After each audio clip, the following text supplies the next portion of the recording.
கிறிஸ்துக்குள் மிகவும் பிரியமானவர்களே, கர்த்தராகிய இயேசு கிறிஸ்து நாமத்தினாலே உங்களை வாழ்த்துகிறேன். இன்றைய காணொளியில் 2 கொரிந்தியர் 11ஆம் அதிகாரம் 2ஆம் வசனம், நான் உங்களை கற்புள்ள கன்னிகையாக கிறிஸ்து என்னும் ஒரே புருஷனுக்கு ஒப்புக்கொடுக்க நியமித்தபடியால் உங்களுக்காக தேவ வைராக்கியம் கொண்டிருக்கிறேன். நம்மை ஏன் இந்த பூமியில் ஆண்டவர் படைத்தார்? ஆதியாகமம் 1ஆம் அதிகாரம் 28ஆம் வசனம், பின்பு தேவன் அவர்களை நோக்கி, நீங்கள் பலுகி பெருகி பூமியை நிரப்பி அதை கீழ்ப்படுத்தி சமுத்திரத்தின் மச்சங்களையும் ஆகாயத்தை பறவைகளையும் பூமியின் மேல் நடமாடுகிற சகல ஜீவ ஜந்துக்களையும் ஆண்டு கொள்ளுங்கள் என்று சொல்லி தேவன் அவர்களை ஆசீர்வதித்தார்.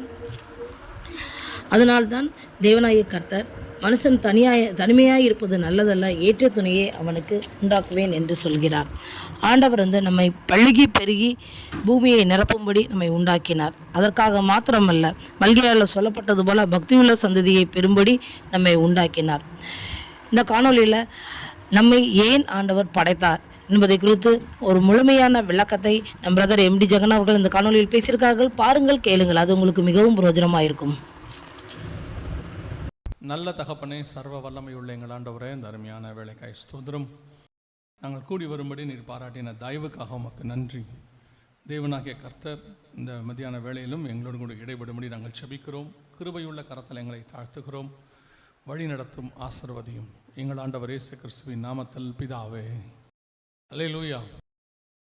சபைக்கு எழுதும் பொழுது சபை குறித்ததான ஒரு பாரத்தை குறித்து பவுல் சொல்லுகிறார். உங்களை கொண்டு போய் கிறிஸ்து என்னும் ஒரே புருஷனுக்கு ஒப்படைக்கும்படிக்கு, கற்புள்ள கன்னிகையாக ஒப்படைக்கும்படிக்கு நான் வைராகியம் கொண்டிருக்கிறேன் என்று சொல்லுகிறார். இது ஒவ்வொரு ஊழியக்காரருக்கும் இருக்க வேண்டியதான ஒரு வைராக்கியம். அதே நேரத்தில் இது பரிசுத்த ஆவியானவருக்கு இருக்கக்கூடியதான ஒரு வைராக்கியம். சபையை கொண்டு போய் கிறிஸ்துவின் இடத்துல ஒப்படைக்கும் பொழுது சபை எப்படி இருக்க வேண்டுமாம்? கற்புள்ள கன்னிகையாக ஒரே புருஷனுக்கு நியமிக்கப்பட்ட அப்படின்னு இருக்கிறது. அப்படியானால் இந்த சபையை கொண்டு போய் ஒப்படைக்கிற அந்த அந்த அந்த ப்ராசஸ், அந்த வேலை எவ்வளோ முக்கியத்துவம் வாய்ந்தது என்பதை நாம் அறிய வேண்டும். நீங்களும் நானும் தான் சபையாக இருக்கிறோம். சபைக்கு தலைவராக ஆவியானவர் இருக்கிறார். ஆவியானவர் சபைக்கு சொல்லுகிறதை காதுள்ளவன் கேட்க கடவன் என்று இருக்கிறது. இப்போ இந்த சபையை கொண்டு போய் ஆவியானவர் கையில் ஒப்படைக்கிறது தான். நம்மை கொண்டு போய் ஆவியானவர்கிட்ட சேர்க்கணும். நாம் எல்லாமே அவர்கிட்ட போய் சேரணும். இதுதான் நமக்கு அவர் வைத்திருக்கிறதான ஒரு மிக முக்கியமான டாஸ்க். அப்படி இருக்கும் பொழுது, இப்போது ஒரு பெண்ணை கொண்டு போய் திருமணம் செய்து கொடுக்கும் பொழுது பல சூழ்நிலைகளிலே கொடுக்க முடியும், பல நிலைகளிலே கொடுக்க முடியும். நான் சொல்கிறது இன்றைக்கி உள்ள காலகட்டத்தில் உள்ளதான சூழ்நிலைகளை நாம் பார்க்குறோம். அதாவது ஒரு பெண்ணை ஒப்படைக்க, ஒரு மணவாளன் கையில் கொண்டு போய் ஒரு மணவாட்டியை ஒப்படைக்கிற, அது ரொம்ப கடினமான விஷயம். ஒரு கல்யாணம் பண்ணுறது எவ்வளோ கஷ்டம் அப்படிங்கிறது நம்ம எல்லாருக்கும் தெரியும். அது ஒரு ப்ராசஸ், ஒரு 3 நாள் தான் இருக்கும். ஆனால் அந்த கல்யாணத்துக்கு பொண்ணை இத்தனை வருஷம் ரெடி பண்ணி கொடுக்கறதுங்கிறது அது அதை விட கஷ்டம். இப்போ இருக்கிற காலகட்டம், அதனால தான் சொன்னேன், இப்போ இருக்கிற காலகட்டம் வேறு. அப்போ அந்த பெண்ணை கொண்டு போய் ஒருத்தன் கையில் ஒப்படைச்சு ஒரு நம்பிக்கையோடு கூட இனி அந்த பெண்ணுடைய வாழ்க்கை அவனோடு கூட என்று அந்த தாய் தகப்பனுக்கு அது ஒரு சந்தோஷமான தருணம். அதை கொண்டு போய் கொடுக்குற வரைக்கும் அந்த மாதிரி சந்தோஷமான தருணத்தை இப்பொழுது பல பெண்களும் சரி பசங்களும் சரி பெற்றோருக்கு தருகிறதில்லை. இது அப்படிப்பட்டதான ஒரு காலகட்டம். எல்லாம் அவங்களே தேடிக்கொள்கிறாங்க, அவங்களே போயிடுறாங்க. அதை நீ பாருங்கள், எந்த தாய் தகப்பனாக இருக்கட்டும், அப்படி அவங்களே ஒரு தேடிக்கொள்ளும் பொழுது அது அவங்களுக்கு ஒரு துக்கத்தை ஏற்படுத்துகிறது, அவங்களுக்கு ஒரு மன கஷ்டத்தை ஏற்படுத்துகிறது. இப்படி நடந்திருக்கக்கூடாதே, இப்படி பண்ணியிருக்கக்கூடாதே அப்படின்னு சொல்லி ஏற்படுத்துகிறாங்க. காரணம், இவங்க என்ன சொல்லுவாங்க, நான் பார்த்துருக்கேன், எனக்கு தெரியாதா, அவங்க ரொம்ப நல்லவங்க, அந்த பொண்ணு ரொம்ப நல்ல பொண்ணு அப்படின்னு சொல்லி அவங்க முடிவெடுக்கிறாங்க. ஆனால் இவர்களுடையதான நோக்கம் என்ன? சின்ன வயசுலேருந்து, அந்த குழந்தை பிறந்ததுலேருந்து அவங்க எப்படி அதை வளர்க்குறாங்க அப்படின்னா, இந்த வசனம் சொல்லுது, கற்புள்ள கன்னிகையாக ஒரே புருஷனுக்கு ஒப்பு கொடுக்கும்படிக்கு. அப்போ அவங்களுடைய முழு ப்ராசஸும் அதில் இருக்குது. அதை கொண்டு போய் கிறிஸ்து கையில் ஒப்படைக்கிற மாதிரி, ஒருத்தன் கையில் ஒப்படைக்கிறத கிறிஸ்து கையில் ஒப்படைக்கிறது, மணவாளன் கையில் ஒப்படைக்கிறது. அப்போது சிலர் தானாகவே போய் தன்னை ஒப்படைச்சு கொள்கிறாங்க, அவங்களே போயிடுறாங்க. இப்போது அபிகாயில் பார்த்தீங்கன்னு சொன்னால் தாவீதுக்கிட்ட அவங்களாகவே போயிடுவாங்க. இது நடக்கும். சில நேரங்களில் பெற்றோர் பார்த்து கொண்டு போய் ஒப்படைப்பார்கள். அப்படி ஒப்படைக்கும் பொழுது அவங்க ஒரு உத்தரவாதம், இந்த பெண்ணை நான் இது வரைக்கும் ஒழுக்கமாக வளர்த்துருக்கிறேன், இந்த பையனை நான் ஒழுக்கமாக வளர்த்துருக்கிறேன் அப்படிங்கிறதான ஒரு உத்தரவாதம். அது கொண்டு போய் கொடுப்பது என்பது ஒரு உத்தரவாதம். அதுதான் பைபிள் ப்ராசஸ். சில நேரங்களில் பைபிள் நம்ம வேதத்தில் சொல்லும் பொழுது, சபையில் சொல்லும் பொழுது, இப்படிப்பட்ட காரியங்களை சொல்லும் பொழுது எதிர்கேள்வி கேட்கிறார்கள். அல்லது அவங்களுக்கு ஒரு இன்றைக்கி உள்ள காலநிலையை பார்த்துட்டு அவங்க என்ன செய்கிறாங்கன்னா, ஏன் இன்றைக்கி அவங்கவுங்க தேடிக்கிட்டா என்ன தப்பு, எங்களுக்கு தெரியாதா, நல்லது கெட்டது எங்களுக்கு தெரியாதா, நாங்கள் பண்ண மாட்டோமா அப்படின்லாம் சொல்கிறாங்க.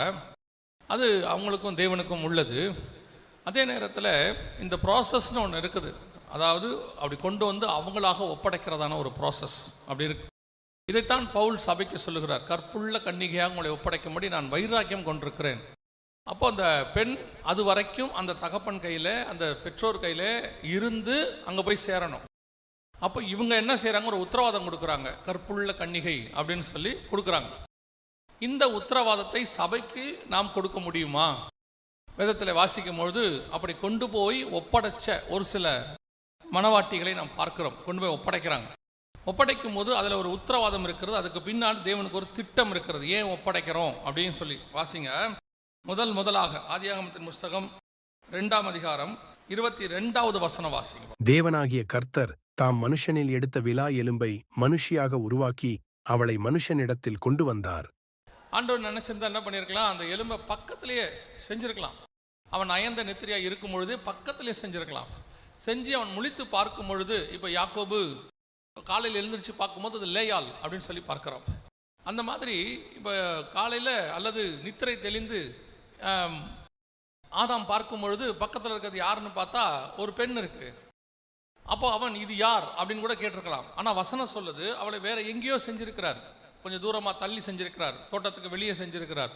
செஞ்சு அவனிடத்துல கொண்டு வருகிறார். தான் உண்டாக்கின மனுஷியை அவனிடத்துல கொண்டு வந்தார் அப்படின்னு இருக்கிறது. அப்படின்னா கர்த்தர் என்ன செய்கிறாரு, அவங்ககிட்ட கொண்டு ஒப்படைக்கிறார். இந்தா அப்படின்னு சொல்லி கொடுக்குறார்.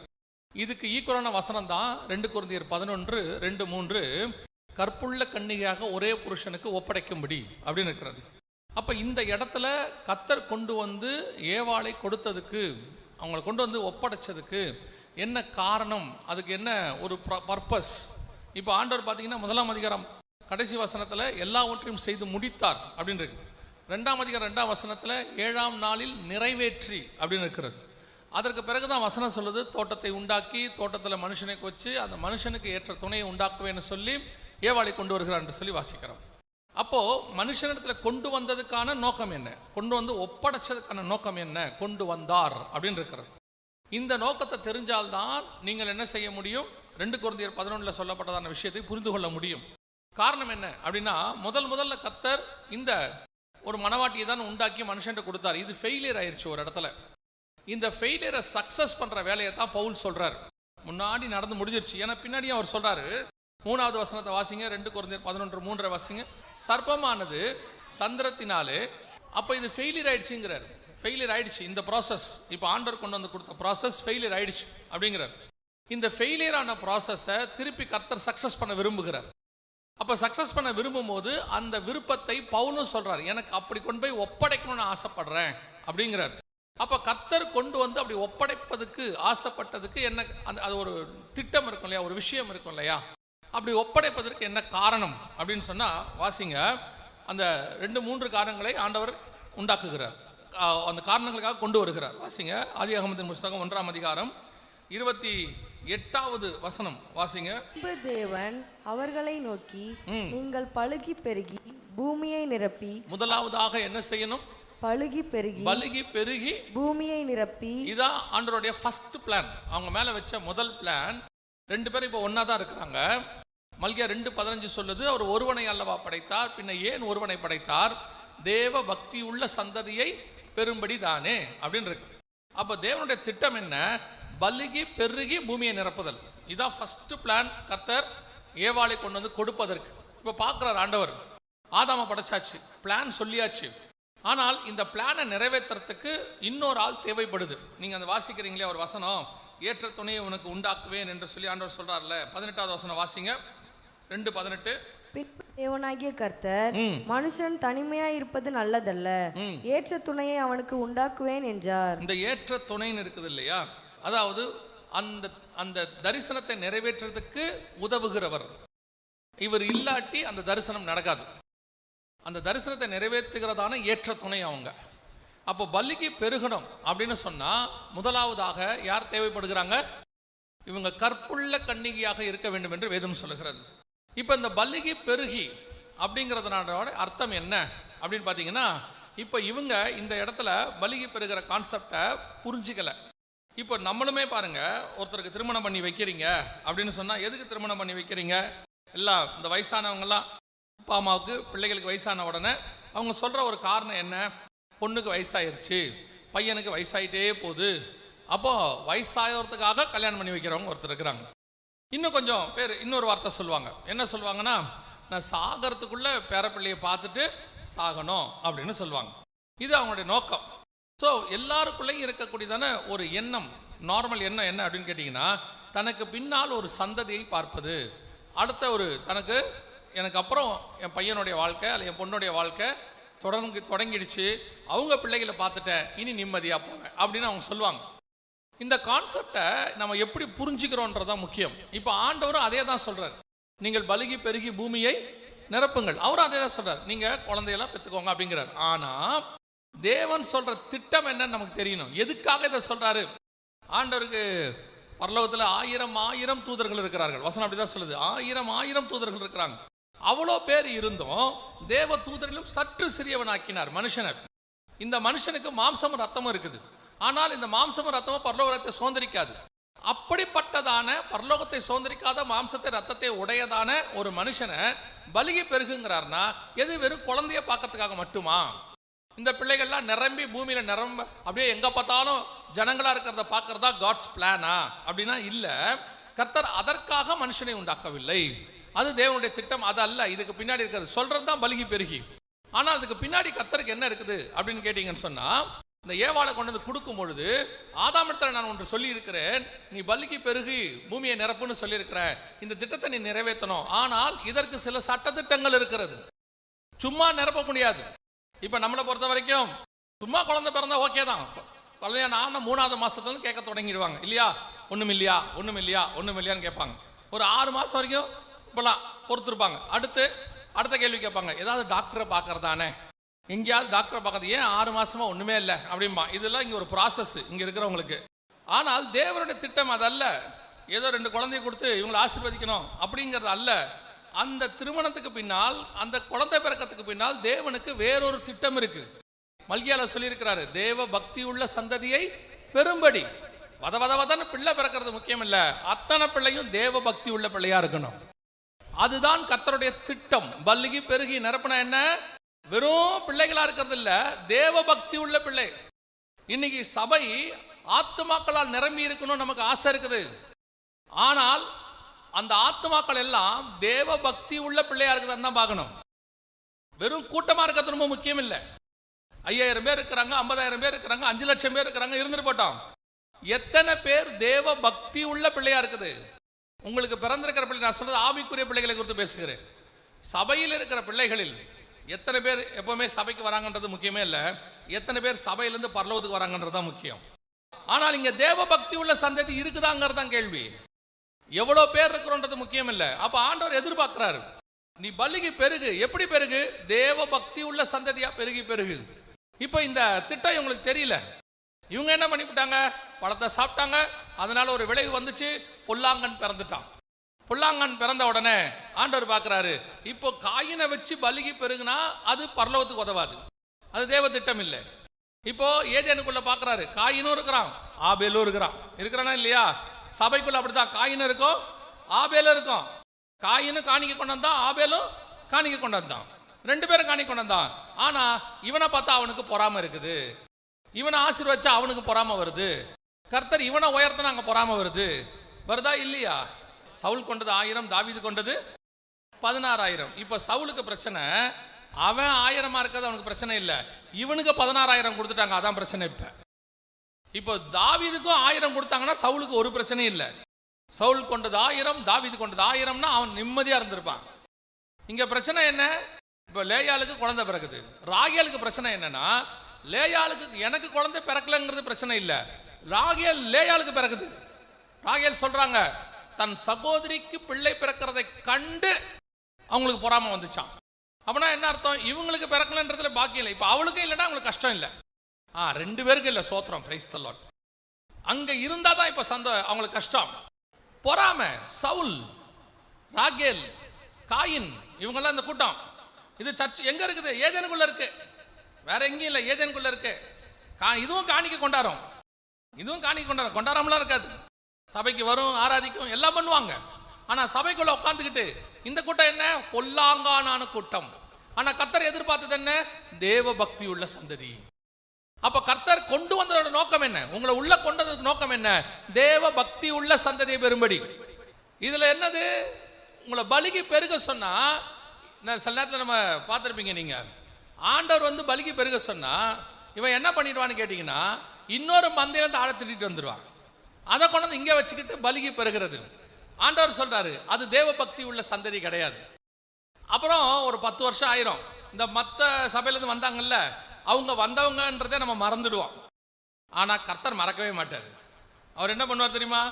கணக்கு பண்ணி 10 வருஷம் கழிச்சு சபையை உடைச்சிடுவார். ஒரு கூட்டம் சபையை விட்டு போயிடும். அப்போ இவங்க சொல்லுவாங்க, சபையை விட்டு ஜனங்கள்லாம் போகிறாங்க, ஏன்னா வந்தாங்க போனாங்க. கொடுத்ததை வாங்கிடுவார் ஆண்டவர்.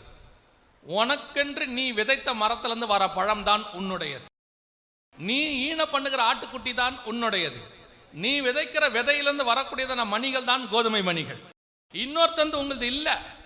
இந்த வெளிநாடுகளுக்கெல்லாம் போனால் பல நாடுகள் என்ன பண்ணுவாங்கன்னா, இந்த கடற்கரையில் வந்து சின்ன தீவாக இருக்கும், அவங்களுக்கு லேண்டு பத்தாது, அதனால் என்ன பண்ணுவாங்கன்னா மண்ணள்ளி கடலில் போடுவாங்க.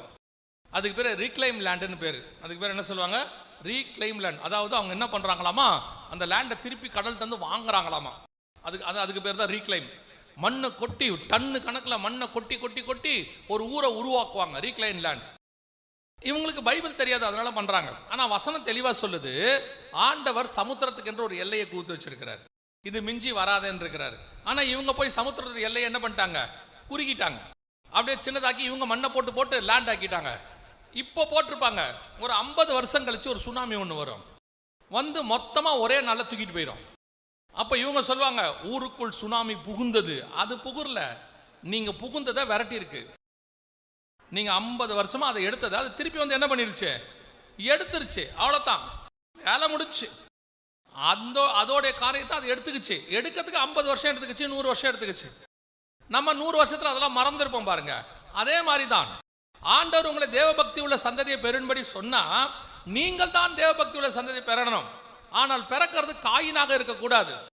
அந்த காயின் இருக்கும் பட்சத்துல கர்த்தர் விரும்ப மாட்டார், கர்த்தர் அதை விரும்புறதில்லை. அதனால என்ன பண்ணிடுவாரு? ஒரு நாள் ஏதேனை விட்டு காயினை துரத்திடுவார். காயின் என்ன பண்ணிடுவாரு? துரத்திடுவாரு. இல்லைன்னா என்ன ஆகும்? ஒரு நாள் காயின் ஆபேலை கொல்லுவான். இதெல்லாம் சபைக்குள்ள நடக்கும். இவன் எல்லாம் எங்க இருந்து பண்றான்? இதெல்லாம் ஏதேன்ல இருந்து பண்றான், சபைக்குள்ள இருந்து பண்றான். அதுக்கப்புறம் தான் ஏதேனுக்கு இங்கிலீஷ்ல, தமிழ்லையும் இருக்கு, இங்கிலீஷ்லயும் இருக்கு, கர்த்தருடைய சமூகத்திலிருந்து காயின் புறப்பட்டு போனான்னு இருக்குது, அவருடைய முகத்துக்கு விலகின்னு இருக்கு. அப்ப இவ்வளவும் எங்க நடந்திருக்குது? அவருடைய சமூகத்தில் நடந்திருக்கு, முகத்துக்கு நேரம் நடந்திருக்குது, சபையில நடக்குது. சபையில காயின் கூட்டம் உட்காந்துக்கிட்டு இருக்குது. இதுக்கு என்ன தெரியுமா? இந்த சபைக்குள்ளேயே வளர்ந்ததுல இருந்து. அதனால அதுக்கு இதெல்லாம் தப்பாவே தெரியாது. அது கோபம், பொறாமை எல்லாம் சர்ச்சுக்குள்ள இருக்கு. ஆண்டவர் பார்த்துட்டே இருக்கிறாரு. இது பொல்லாங்கன் சந்ததி, இதை வச்சுக்கிட்டு ஒன்றும் செய்ய முடியாது. இது ஒரு நாள் நல்ல சந்ததியும் கெடுத்து போடும், ஒரு நாள் இதையும் அது கொன்று போடும். நீங்கள் அப்படிப்பட்டவர்களாக இருப்பீர்களானால், இன்னைக்கு ஆண்டவர் சொல்றாரு, உன்னை தேவ பக்தி உள்ள சந்ததியை பெறும்படி நான் அழைத்திருக்கிறேன். அதுதான் கர்த்தருடைய திட்டம். இப்போ ஆண்டவர் பார்த்தாரு, இது ஃபெயிலியர் ஆயிடுச்சு, இந்த அம்மா பலிக்கு பெருகல. இப்போ கர்த்தர் இன்னொரு வேலையை சொல்றாரு பாருங்க, வாசிங்க. ஆதியாகமத்தின் புஸ்தகம் 24ஆம் அதிகாரம் 60வது வசனம் வாசிங்க. ரெபெக்காளை வாழ்த்தி, எங்கள் சகோதரியே, நீ கோடா கோடியாய் பெருகுவாயாக, உன் சந்ததியார் தங்கள் பகைஞருடைய வாசல்களை. நல்ல கவனிங்க, லாபான் இந்த வார்த்தையை சொல்லி ஆசீர்வதிக்கிறார். லாபான் வீட்டார் என்ன செய்யறாங்க? இப்படி சொல்லி ஆசீர்வதிக்கிறாங்க. ஒரு தாய், தகப்பன், பெற்றோர் எல்லாம் ஆசீர்வதிக்கிறாங்க. என்ன சொல்லி ஆசீர்வதிக்கிறாங்க? நீ கோடா கோடியாய் பெருகுவாயாக அப்படின்றாங்க. இப்போ இந்த ஊழியக்காரன் கொண்டு வந்து ரெபெக்காளை யார்கிட்ட கொடுக்க போறாரு? ஈசா கிட்ட கொடுக்க போறாரு. ஆனா கொடுக்கும் போது வீட்டார் சொல்ற வார்த்தை என்ன? ஆண்டவர் இப்போ ஏவாளை கொண்டு வந்து ஆதாம்கிட்ட கொடுத்து பலிக்கு பெருகி பூமியை நிரப்பு அப்படின்னு சொன்ன மாதிரி, இப்ப ரெபெக்காள் புறப்பட்டு போகும்பொழுது ஒரு வார்த்தையை சொல்றாங்க, நீ கோடா கோடியாய் பெருகுவாயாக அப்படின்னு சொல்றாங்க. இப்போ நல்லா கவனிச்சுக்கொள்ளுங்க, வசனத்தை வாசிங்க. ஆதியாகமத்தின் புஸ்தகம் 22ஆம் அதிகாரம் 17வது வசனம் வாசிங்க. நான் உன்னை ஆசீர்வதிக்கவே ஆசீர்வதித்து உன் சந்ததியை வானத்து நட்சத்திரங்களைப் போலவும் கடற்கரை மணலைப் போலவும் பெருகவே பெருக பண்ணுவேன் என்றும் உன் சந்ததியார் தங்கள் சத்துருக்களின் வாசல்களை சுதந்தரித்துக் கொள்வார்கள் என்றும். அதே ஆசீர்வாதம் ஆபிரகாமுக்கு ஆண்டவர் சில வருஷங்களுக்கு முன்பாக கொடுத்த அதே ஆசீர்வாதத்தை ஆபிரகாமுக்கும் லாபான் வீட்டுக்கும் இந்த ஆசீர்வாதத்தை ஆபிரகாம்கிட்ட கொடுத்தாருன்னு எதுவும் தெரியாது. ஏன்னா ஆபிரகாம் சொல்லி அனுப்பும்போது என் இனத்தார் இடத்துல போன்னு சொன்னாரே ஒழிய அவர் இந்த மாதிரி ஆசீர்வாதம் எனக்கு கொடுத்துருக்கிறாரு, இதை உடைய ஒரு ஆளை பிடிச்சிட்டு வான்லாம் சொல்லலை. அவர் காமனாக தான் அனுப்பி விடுறாரு. போய் புறப்படும் போது லாபான் வீட்டார் ஒரு வார்த்தை சொல்கிறாங்க, ஆபிரகாமுக்கு கர்த்தர் என்ன ஆசீர்வாதத்தை சொன்னாரோ அதே ஆசீர்வாதத்தை சொல்லி ஆசீர்வதிக்கிறார்கள். நீ கோடா கோடியாய் பெருகுவாயாக, உன் சந்ததியார் சத்துருவின் வாசல்களை சுதந்தரித்துக் கொள்வார்களாக. இப்போ ஆபிரகாமுக்கு ஒரு கன்ஃபர்மேஷன், ஆபிரகாமுக்கு ஒரு நிச்சயம் இருக்கு. இப்போ கூட்டிட்டு வருவாங்க, நான் சொல்றேன் உதாரணத்துக்கு கூட்டிட்டு வந்தாங்க, அது உண்மைதான்.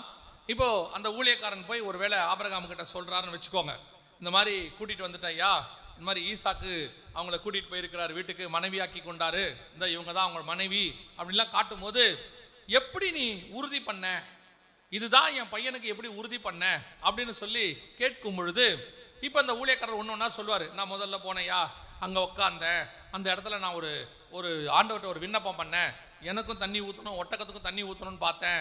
கரெக்டாக இந்த பொண்ணு அதே வார்த்தையை சொல்லிச்சு, உங்களுக்கும் ஊற்றுவேன் ஒட்டகத்துக்கு ஊற்றுவேன்னு சொல்லிச்சு.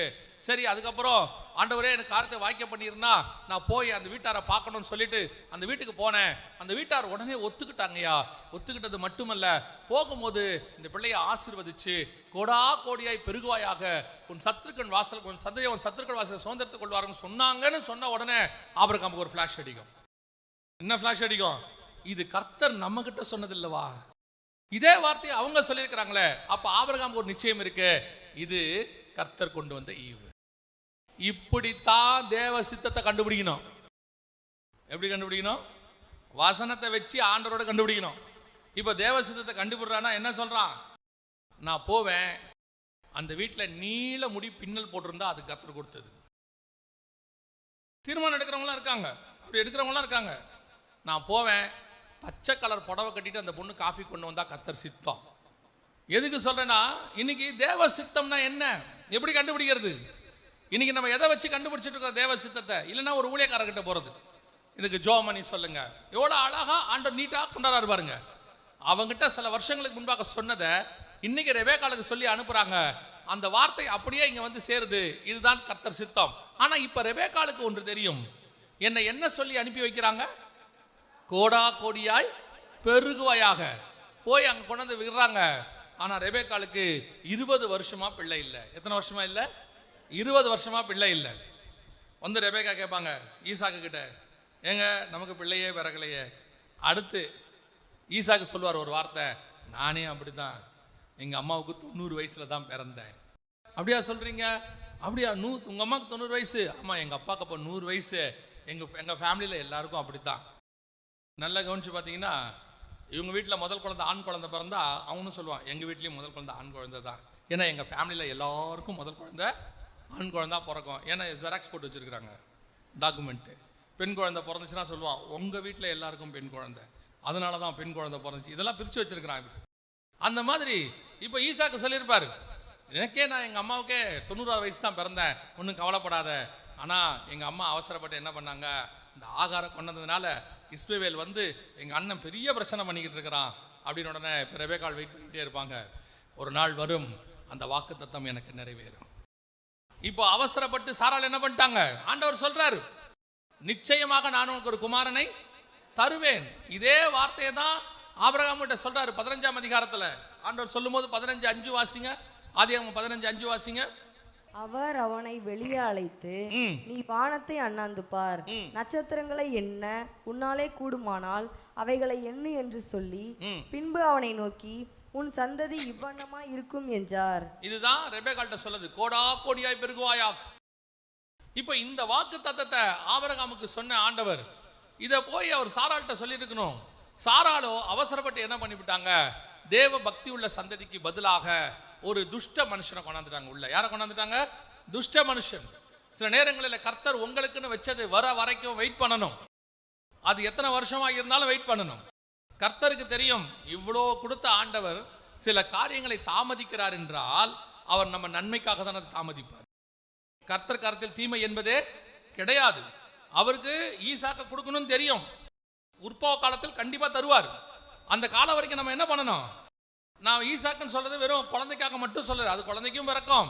அது வேலையா இருந்தாலும் சரி, கல்யாணமா இருந்தாலும் சரி, இல்லை உங்களுக்கு உலக பிரகாரம் அவருடைய ஆசீர்வாதங்களா இருந்தாலும் சரி, எதுவா இருந்தாலும் சரி, கர்த்தர் கொடுக்கிற வரைக்கும் வெயிட் பண்ணணும். அவசரப்படக்கூடாது. முதல்ல இவங்க பண்ண தப்பு என்ன? சர்பத்தின் பேச்சை கேட்டது, அதனால பொல்லாங்கன் பிறந்துட்டான். இப்போ இவங்க பண்ண தப்பு என்ன? டைம் ஆகுது. எனக்கு 90 80 வயசாகி போச்சு. ஆபிரகாமுக்கு 83 வயசாகி 86 வயசாகி போச்சு. இன்னும் பிள்ளை இல்லை. இன்னும் இப்படியே போயிட்டே இருக்குது.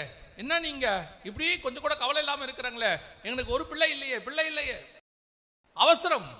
தேவன் வைத்திருக்கிற காலகட்டம் ஒன்று இருக்கிறது. ஒன்று மட்டும் நல்ல மனசை தெரிஞ்சுக்கொள்ளுங்க, கர்த்தர் உங்களுக்கு கொடுக்கணும்னு முடிவு பண்ணிட்டாருன்னா அதை தடுக்க யாராலையும் முடியாது. அதே நேரத்தில் கர்த்தர் கொடுக்க வேணாம் இப்போ இல்லைன்னு சொன்னார்னா அதை வேற யாராலையும் கொடுக்கவும் முடியாது. ஆனால் நீங்கள் பைபாஸில் போகக்கூடாது. பைபாஸ் அப்படியே போய் எப்படியாவது பிள்ளை கொடும், எனக்கு ஒரு பிள்ளை கொடும் அப்படின்னு சொல்லி ஆகாரக்கிட்ட போய் சேருங்கன்னு சொன்ன உடனே அங்கே துஷ்ட மனுஷன் ஒருத்தன் உருவாகிறார். ஆண்டவருடைய திட்டம் தேவ பக்தி உள்ள சந்ததியை பெறும்படி. அதான் கர்த்தருடைய திட்டம். இப்போ என்ன ஆகுது? திட்டம் மாறுது. திட்டம் மாறி அங்கே துஷ்ட மனுஷன் பிறக்க ஆரம்பிக்கிறான். இங்கே ஆண்டவர் சொல்றாரு, இல்லை இல்லை, நிச்சயமா ஈசாக்கு உனக்கு தருவேன், நிச்சயமாய் சாராள் ஒரு குமாரனை பெறுவாள். அந்த காத்திருக்குதல் டைம். அதான் வேதம் சொல்லுது, தாமதிக்கிறார் என்று சிலர் எண்ணுகிறபடி அவர் தம்முடைய வாக்குத்தத்தத்தை குறித்து தாமதமாய் இராமல் ஏற்ற காலத்திலே உயர்த்தும்படிக்கு அவருடைய பலத்த கரத்துக்குள் அடங்கி இருங்கள். கர்த்தர்கிட்ட தாமதம்லாம் கிடையாது, ரைட் டைம் இருக்கு. எந்த ஒரு காரியத்துக்கும் கர்த்தர் உங்களுக்கு கொடுக்கணும்னு முடிவு பண்ணார்னா வேதனை இல்லாமல் தருவார். தன் ஆசீர்வாதத்தோடு கர்த்தர் எதை கூட்ட மாட்டார்? வேதனையை கூட்டவே மாட்டார். உங்களுக்கு எது வேணா இருக்கட்டும், நான் சொல்றேன், உலக பிரகாரமா எந்த ஆசீர்வாதமா கூட இருக்கட்டும், அது இடமா இருக்கட்டும், வீடா இருக்கட்டும், என்ன வேணாலும் இருக்கட்டுமே. ஒரு சர்ச்சுக்கு நீங்க இடம் வாங்கணும்னு நினைக்கிறீங்க, ஆண்டவர் உங்க சபைக்கு இடம் கொடுக்கணும்னு முடிவு பண்ணிட்டாருன்னா ஏற்ற நேரம் வரும்போது அதை கொண்டு வந்து கொடுப்பது கர்த்தர் வல்லமை உள்ளவர். அந்த இடத்த கொடுக்குற ஆளை கொடுப்பாரு, இல்ல அந்த இடத்த வாங்குறதுக்கு கரங்களை பலப்படுத்துவாரு, ஏதோ ஒன்று செய்வார் ஆண்டவர். ஆனா உங்களுக்கு என்ன, இப்போ வந்திருக்கு, சீப்பா கிடைக்குது, ஏதாவது பண்ணி வாங்கணும், வாங்கக்கூடாது. ஏதாவது பண்ணி வாங்கக்கூடாது, ஆகார வச்சு வாங்கக்கூடாது. உடனே கடனை உடனே வாங்கி அங்கே அவங்கக்கிட்ட நகையை வாங்கி வச்சு இவங்ககிட்ட லோனை போட்டு வாங்கி அங்கே கொஞ்சம் வட்டிக்கு வாங்கி அதுக்கப்புறம் பார்த்தீங்கன்னா அந்த வட்டி கடன் லோன் அடைக்கிறதுக்குள்ள உங்களுக்கு சுகர் பிபி எல்லாம் வந்துடும். அதுக்கப்புறம் நீங்கள் ஆண்டவர் என்ன சொல்லுங்க தெரியுமா? ஊழியத்துக்காக தானே கடன் வாங்கினேன். ஆண்டவர் சொன்னாரா நீ கடன் வாங்குவாயின்னு சொன்னாரா, கடன் கொடுப்பாயின்னு சொன்னாரா?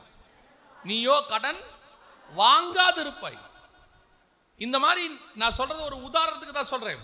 எந்த ஒரு விஷயமும், சர்வ வானத்தையும் பூமியும் உண்டாக்கின தேவன் உங்களுக்கு ஒரு குழந்தை கொடுக்க முடியாதா? ஒரே ஒரு பிள்ளையை தர முடியாதா? இல்லாதவைகளிலிருந்து இருக்கிறவைகளை உருவாக்குற தேவன். மெடிக்கலி உங்களுக்கு சொல்லிடுவான் குழந்தை இல்லை அப்படின்பா. ஆனா மெடிக்கலி குழந்தை கிடையாது, மிராக்கலி குழந்தை உண்டு. அற்புதமாய் கர்த்தர் பிள்ளையை தர வல்லமை உள்ளவர். டாக்டர் சொல்லுவாங்க கிடையாதுன்னு, கர்த்தர் சொல்லுவாரு இருக்கும்பர். ஆனா அதுக்கு ஒரு டைம் ஒன்று வச்சிருப்பார். அந்த டைம் வரைக்கும் வெயிட் பண்ணணும். நீங்க டைம் வரைக்கும் வெயிட் பண்ணல, கண்டிப்பா துஷ்ட மனுஷன் பிறப்பான். கண்டிப்பா தப்பான ஒரு காரியம் நடக்கும். ஏதோ ஒரு இடத்துல நீங்கள் மாற்றிக்கொள்வீர்கள். அதுதான் இன்னைக்கு நிறைய பேருடைய வாழ்க்கையில மிஸ்டேக். நிறைய பேர் ஆவிக்குரியவர்கள் கூட சில நேரங்களிலே தங்களுடைய திருமண காரியங்கள்ல, பிள்ளை காரியங்கள்ல, படிப்பு காரியங்கள்ல, இடம் காரியங்கள்ல அவசரப்பட்டு செஞ்சது. அது திருமணம் பண்ணும்போது கூட சரி, கர்த்தர் சொல்ற வரைக்கும் வெயிட் பண்ணணும். கர்த்தர் உங்களுக்கு வச்சிருப்பாரு. ஐயோ 30 வயசுக்கு மேல ஆச்சு, என்ன பிரச்சனை? 30 வயசுக்கு மேல ஆனா என்ன பிரச்சனை? இப்ப 31 ஆயிட்டு போகுது. கர்த்தருக்கு தெரியாததா? அங்கங்க எத்தனையோ வயசாகி எங்க 30 40 35 வயசுலாம் கல்யாணம் ஆகிருக்குது. அவங்க நல்லதா இருக்கிறாங்க. ஒரு சிலருக்கு கர்த்தர் அப்படி செய்கிறார், ஒரு சிலரை கர்த்தர் அப்படி நடத்துகிறார். எல்லாரையும் அப்படி நடத்துகிறது இல்லை. அவசரப்பட்டு உடனே எங்கேயாவது பையன் இருந்தால் சொல்லுங்க, எங்கேயாவது ஒரு பொண்ணு இருந்தால் சொல்லுங்க, ஏதாவது இருந்தால் பரவாயில்ல. இது ஏதாவது இருந்தா பரவாயில்ல. என்ன மார்க்கெட்லையா? நல்ல தக்காளி இல்லாட்டி பரவாயில்ல, கொஞ்சம் அழுகுனதா இருந்தாலும் பரவாயில்லன்றதுக்கு மார்க்கெட்டா அது? எதா இருந்தாலும் பரவாயில்ல, பார்த்து சொல்லுங்க, ஏதாவது ஒரு பொண்ணு அப்படின்றாங்க. பல நேரங்களில் காத்திருக்குதல் இல்லை. கர்த்தர் கொடுக்கிற வரைக்கும் வெயிட் பண்ணணும். கர்த்தர்கிட்ட செகண்ட் சாய்ஸ்னு ஒன்று கிடையவே கிடையாது. செகண்ட் சான்ஸ் இருக்கு, செகண்ட் சாய்ஸ் கிடையாது. நம்ம நல்லா புரிஞ்சுக்கோங்க, கர்த்தர்கிட்ட என்ன இருக்குது? செகண்ட் சான்ஸ் இருக்கு. எல்லாருக்கும் ஆண்டவர் செகண்ட் சான்ஸ் கொடுப்பாரு, விழுந்தா எழுந்திரிக்கிறதுக்கு. ஆனால் செகண்ட் சாய்ஸ் கிடையாது. இப்போ நீங்கள் ஒன்று பண்ணிட்டீங்க, அது பிரச்சனை ஆகி போச்சு, அடி முரண்டு பிடிக்குது, அடி தூக்கி போட்டு மிதிக்குதுன்னு வச்சுக்கோங்க. இப்போ கர்த்தர் என்ன பண்ணுவாருன்னா, அதை கொஞ்ச நாள் கழிச்சு உனக்கு மாற்றி கொடுப்பாரு. மாற்றி கொடுக்குற வரைக்கும் என்ன பண்ணணும்? வெயிட் பண்ணோம். ஆனால் அதுக்கு பதிலாக இன்னொன்று தரமாட்டார். இப்போ இவனுக்கு என்ன தோணும் தெரியுமா? பேசாம ஆண்டவர் வேற ஏதாவது பழைய ஏற்பாடு மாதிரி அதெல்லாம் கிடைக்காத மகனே, அவ்வளோதான். எப்போ மாறும்? எப்போ வேணாலும் மாறும். நீ 40 வருஷம் வனாந்தரத்தை சுத்த வேண்டி வந்தாலும் வரும், ஒன்றும் பண்ண முடியாது. சிலர் என்ன தெரியுமா சொல்றான்? ஊழியத்துக்கு அது ரொம்ப தடையா இருக்கு, என்ன செய்யலாம்? போற வழியில இந்த ஸ்பீட் பிரேக்கர் போட்டிருக்கான், வேக தடை, என்ன செய்யலாம்? வெட்டி ஸ்பீட் பிரேக்கரை தூக்கி போட்டுடலாமா? ஏறி இறங்குவீங்களா? வேற வழியில ஏறி தான் இறங்கணும், தூக்கி எல்லாம் போட முடியாது. கொடுத்தாச்சு, முடிச்சாச்சு, அவ்வளோதான். இன்னைக்கு நிறைய பேர் செகண்ட் சான்ஸ் பார்த்துட்டு இருக்கிறான், செகண்ட் சாய்ஸ் பார்க்குறான். செகண்ட் சான்ஸ் கர்த்தர் கொடுக்குறார், கண்டிப்பாக தரார், அதை மாற்றி கொடுப்பார். வெயிட் பண்ணு, அது ஒரு குறிப்பிட்ட காலம் இருக்கு. அவசரப்படாத, அவசரப்பட்டு துஷ்ட மனுஷங்கிட்ட போய் மாட்டிராத, அவசரப்பட்டு துஷ்ட மனுஷிக்கிட்ட போய் மாட்டிராத. நிறைய பேருடைய வாழ்க்கை அப்படிதான் போச்சு. கர்த்தருடைய சித்தம் உன்னை துஷ்ட மனுஷன் கையில் பிடிச்சி கொடுக்கணும்னு கிடையாது. கர்த்தருடைய சித்தம் ஒரு துஷ்ட மனுஷிக்கிட்ட உன்னை பிடிச்சி கொடுக்கணும்னு கிடையாது. ஒரு நாள் கர்த்தர் அப்படி நினைக்கவே மாட்டார். சிலர்லாம் சொல்லுவாங்க, ஆண்டவர் உன்னை பிடிச்சி கொடுத்து தான் திருத்துவார் அப்படிம்பாங்க. ஒரு தகப்பன் அந்த வேலையை என்ன செய்ய மாட்டார்? செய்யவே மாட்டார். அவர் உன்னை திருத்துறதுக்கு 1000 வழி இருக்குது, அதெல்லாம் ஆண்டவர் நல்லா திருத்துவார். ஆனால் நம்ம சூழ்நிலை நம்மளா போய் சிக்கிடுவோம். சில இடத்துல சிக்கிட்டு அப்புறம் ஆண்டவர்கிட்ட போய் ஜெபம் பண்ணுறது, எனக்கு ஏன் ஆண்டவரே இந்த மாதிரியெல்லாம் நடக்குது? ஆண்டவர் சொல்வார், நீ தானே போன, போயிட்டு வா. இப்போ என்ன ஆண்டவரே பண்ணணும்? சுத்து 40 வருஷம் பார்த்துக்கலாம். ஆண்டவரே 40 வருஷமா? 40 வருஷம் தான் சுத்தணும், வேற வழியே கிடையாது. சுத்து, அது சரியாகிற வரைக்கும் சுத்து. சரி பண்ணி கர்த்தர் ஒரு நாள் கொடுப்பார். 7 வருஷம் கழிச்சு தான் நேபுகாத்நேச்சாரோட இருதயத்தை கர்த்தர் எப்படி பார்த்தனாரா? மனுஷ இருதயமே மாற்றினார். ஏன் நினச்சா ஒரே நாளில் மாற்ற முடியாதா? அதெல்லாம் மாற்ற முடியும். நேபுகாத்நேச்சாருக்கு 7 வருஷம், இஸ்ரவேலுக்கு 40 வருஷம். ஒவ்வொருத்தருக்கும் ஒரு டைம் வச்சிருக்கிறாரு. உன்னுடைய துக்கமும் சந்தோஷமாய் மாறும், ஆனால் அதுக்கு ஒரு டைம் இருக்கு. நீங்கள் சொன்ன உடனே வீட்டுக்கு போகும்போது மாறும்னா மாறாது, கன்ஃபார்மாக மாறாது. அதுக்கு ஆண்டவர் ஒரு டைம் வச்சிருக்கிறாரு. அப்போது ரெபேக்காள் இந்த காரியெல்லாம் பார்த்துட்டாங்க. எதுக்கு வம்பு? ஏன் வம்பு? வெயிட் பண்ணுவோமே. ரெபேக்காள்ட்டையும் வேலைக்காரி இருக்கிறாங்க. ரெபேக்காள்ட்டையும் என்ன இருக்கிறாங்க?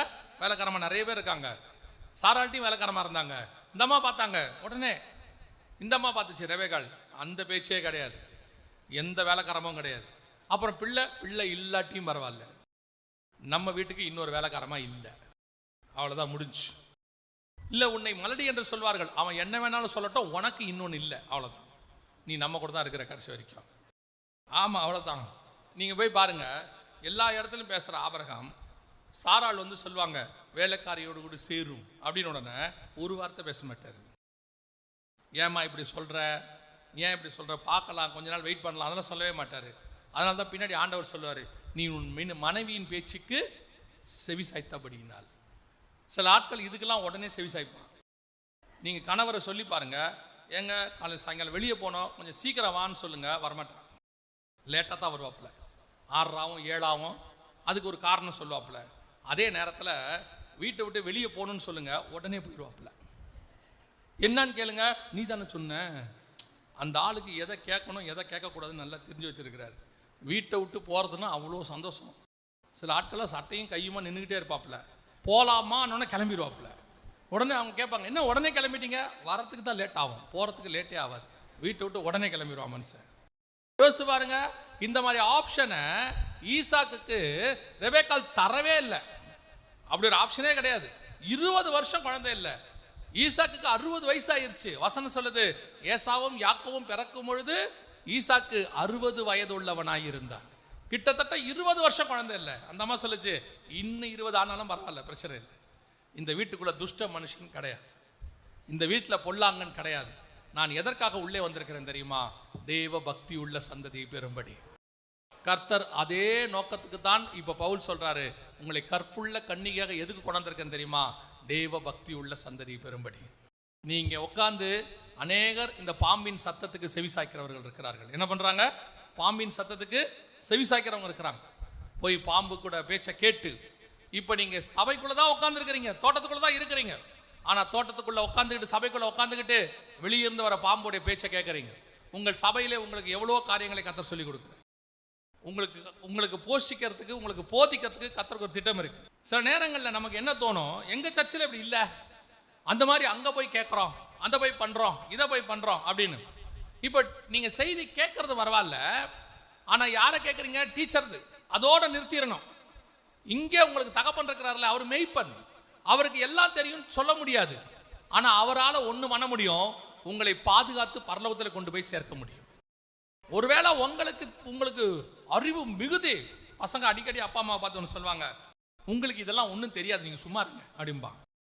நமக்கு ஒன்றும் தெரியாது, ஆனால் அவன் உயிரை காப்பாற்ற தெரியும். நமக்கு அவனுக்கு உடம்பு சரியில்லைனா மருந்து வாங்கி கொடுக்க தெரியும், அவனுக்கு சாப்பாடு வாங்கி போட தெரியும், அவனுக்கு தண்ணி கொடுக்க தெரியும், தூங்கும் போது அவனை பார்த்துக்க முடியும். இவ்வளவும் நம்ம தான் செய்வோம்.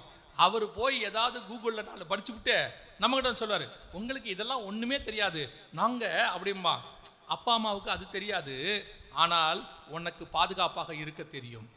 அதுதான் ஒரு மெய்ப்பனுடைய ஊழியம். தாவீதுக்கு சவுல் மாதிரி கத்தியை பிடிச்சி சண்டை போட தெரியாது, ஆனால் ஒரு ஆடை சிங்கமோ கரடியோ பிடிச்சா உயிரை கொடுத்து காப்பாற்ற தெரியும் அவனுக்கு. அதுதான் ஒரு மெய்ப்பனுடைய ஊழியம். அப்போ மெய்ப்பனுடைய ஊழியத்தில் இருக்கும்போது உங்கள் சர்ச்சு தான் உங்களுக்கு கரெக்டு. அதனால தான் கர்த்தர் உங்களை இங்கே உட்காந்துருக்கிறாரு. எல்லாருக்கும் அவங்க சர்ச்சை நினச்சா கொஞ்சம் இலக்காரம். எங்கள் சர்ச்சில் அப்படிலாம் ஒன்றுமே இல்லை, நீங்கள் எங்கே இருந்தால் கரெக்டாக இருப்பீங்கன்னு தெரிஞ்சுதான் கர்த்தர் உங்களை அங்கே வச்சிருக்கிறாரு. ஆண்டவருக்கு நல்லா தெரியும், எந்த சபையில் நீங்கள் இருந்தால் கரெக்டாக பரலோகத்துக்கு போவீங்களோ அந்த சபையில் தான் கர்த்தர் உங்களை உட்கார வச்சிருக்கிறார். உங்களுக்கு எப்போவுமே இன்னொரு சபையை பார்த்தா எப்படி இருக்கும்? கொஞ்சம் ஊழியக்காரரை பார்த்தா அப்படி தான் இருக்கும். நம்ம பிள்ளைங்க வீட்டில் இருக்குது இல்லை, நம்ம பொண்ணு வீட்டில் இருக்குல்ல, ஒரு தட்டையாவது கழுவுமா? ஒரு தட்டாவது கழுவுமா? கழுவாது. நீங்கள் பார்த்துருக்கீங்க தானே? அப்படியே தூக்கி போட்டு போகும். அப்புறம் குளிச்சுட்டு வந்து துணியை அப்படியே தூக்கி போட்டு போயிடும். பெட்ஷீட் கூட மடிக்காது. அந்த அம்மா திட்டிகிட்டே இருப்பாங்க, நீ எல்லாம் எங்கே போய் என்ன பாடு அனுபவிக்க போறியோன்னு சொல்லிட்டே இருப்பாங்க. ஆனால் அந்த பொண்ணோடைய ஃப்ரெண்டோடைய அம்மா ஒருத்தர் வருவாங்க. ஒரு நாள் நம்ம பார்ப்போம். பார்க்கும்போது நம்ம பிள்ளையை பற்றி அவங்க சாட்சி கொடுப்பாங்க, உங்கள் பிள்ளை ரொம்ப நல்ல பிள்ளை தெரியுமா, எங்கள் வீட்டுக்கு வந்த அன்னைக்கு எல்லா வேலையும் பார்த்துச்சு, இழுத்து போட்டு. இந்த அம்மாவுக்கு சுருன்னு இருக்கும் இல்லை, என் வீட்டில் ஒரு வேலையும் பார்க்கல, அங்கே போய் எல்லா வேலையும் பார்க்குது சொல்லிவிட்டு அந்த அம்மா சொல்லுவாங்க, எங்கள் வீட்லேயும் ஒன்று இருக்குது, ஒரு வேலையும் பார்க்க. ஆனால் அந்த பிள்ளை இந்த வீட்டுக்கு வந்தா, ஆன்ட்டி நான் வேணா இதை செய்யட்டுமான்னு கேட்கும். எப்போவுமே நமக்கு இதை விட அது நல்லா தான் தெரியும். அங்கே போனால் கொஞ்சம் என்ன செய்யும், அந்த பாஸ்டர் கொஞ்சம் நல்லா இருக்காரு, நல்லா பாடுறாரு, நல்லா, ஐயோ அந்த சர்ச்சுக்கு போனால் அப்படி இருக்கும். எப்போவுமே நல்லா புரிஞ்சுக்கொள்ளுங்க, தகப்பன் கையில் இருக்கும்போது தகப்பன் கொஞ்சம் கண்டிப்பாக தான் இருப்பார். ஒருவேளை அப்பா அம்மா படிக்காதவங்கள கூட இருப்பாங்க, ஆனால் கர்த்தர் அவங்க கையில் தான் உன்னை பிறக்க வச்சிருக்கிறார். காரணம், அவங்க தான் உன்னை பத்திரமாய் பார்த்து கொள்வார்கள் தெரியும். என்னதான் எகிப்துக்கு ராஜகுமாரியாக இருந்தாலும் மோசையை வளர்க்குற பொறுப்பு ஒரு அடிமை பெண் அவன் தாய் கையில் தான் கொடுக்கப்பட்டது.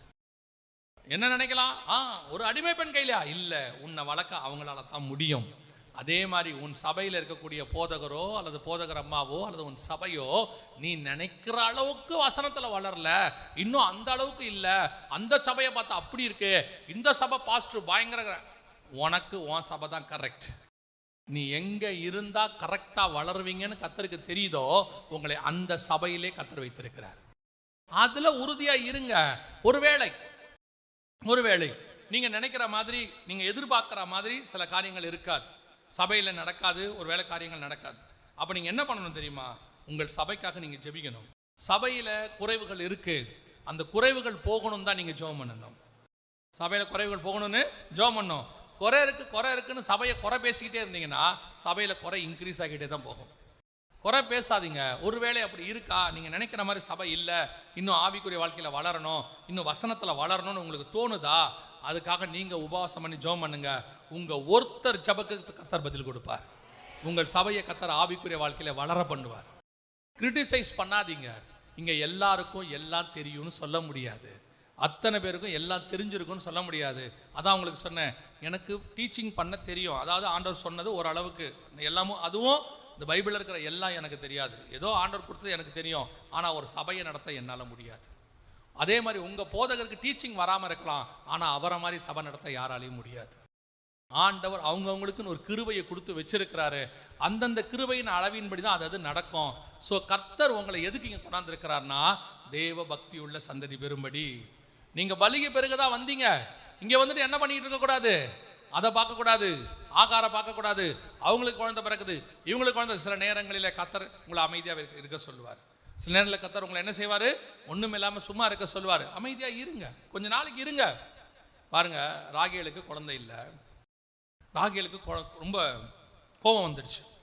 இப்போ போய் அவங்க சொல்கிறாங்க, ஆதியாகமத்தின் புஸ்தகம் 30ஆம் அதிகாரத்தில், அப்போ 1வது வசனம் வாசிங்க.